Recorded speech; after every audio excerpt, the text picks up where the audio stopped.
ওমা, হ্যাঁ বল। আজকে কি গো? আজকে আমার পছন্দের মতো মাংস। নাও করো ম্যারিনেট। এই একটু আদা রসুন দিয়ে ম্যারিনেট করে রাখছি।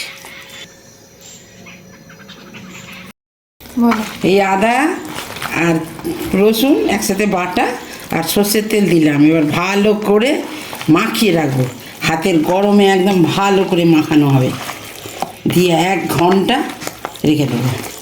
এইবার এইটা 4টে সিটি দিয়ে নেবো একটু জল দিয়ে। লোকে যে এক কারি দই টই মাখায়, কিচ্ছু মাখাতে হবে না।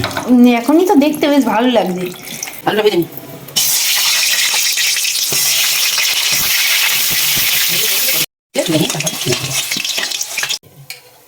এবার এর মধ্যে দেবে পেঁয়াজ। হ্যাঁ,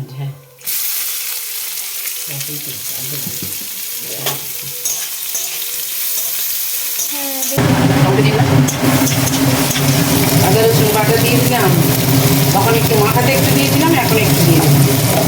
আর এবার হলুদ আর লঙ্কা আর এবার এই যে সিদ্ধ করেছিলাম সেই জলের একটুখানি দেবো, বসতে একটুখানি দেবো। জলটা একবার দেখাও, একটু জল। জলে কিরম চর্বি ভাসছে। এবার দই দেবে।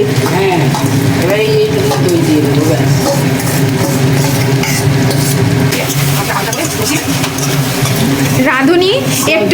রাঁধুনি একটুও চর্বি রাখেনি, চর্বি সব ওই ওতে দিয়ে আর গলিয়ে ফেলেছে।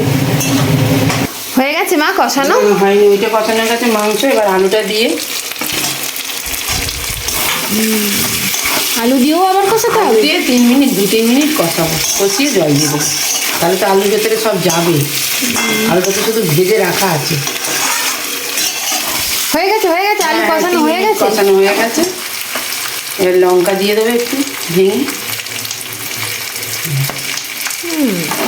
এবার এই মাংসের জলটা দিয়ে দেবে। বেশি ঝোল রাখবো না তো, এরকম থাকবে তো। হ্যাঁ, বেশি ঝোল দিলে কি হবে? আর একটু দিতে হবে, আলুটাই হবে। কি হয়ে যাবে আজকে? খাসি। না, খাসি বললে হবে না, বলতে হবে মাটন।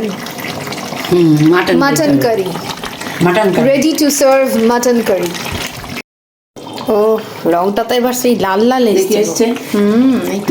এবার ভালো এসছে। দাও। এবার একটু গরম মশলা দিয়ে দিলাম, ওই হাতে তৈরি যে গরম মশলাটা করে রেখেছিলি ওইটাই, ব্যাস। টানা। এবার আমরা খাবো আজকের মতো মাটন কারি বা খাসির ঝোলের কথাটি ফুরলো, নোটে গাছটি মুড়লো।